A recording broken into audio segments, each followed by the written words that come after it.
இப்போ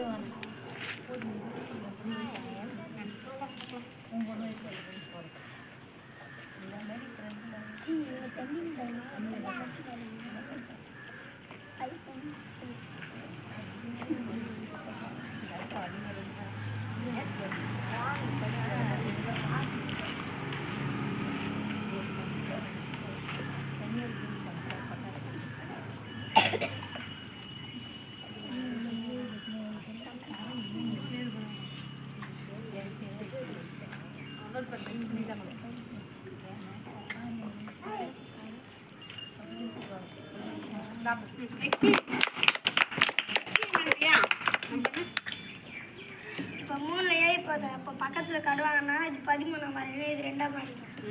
இப்போ 13 ஏழு போச்சுன்னா மீதி 6. இப்போ 2ல் 1 போச்சா மீதி 1. 7ல் 2 போச்சுன்னா மீதி 5. இங்கேருந்து கழிக்காம எந்த சைட்லேருந்து கழிச்சா? இது 1 கால், இது 10 கால், இது 3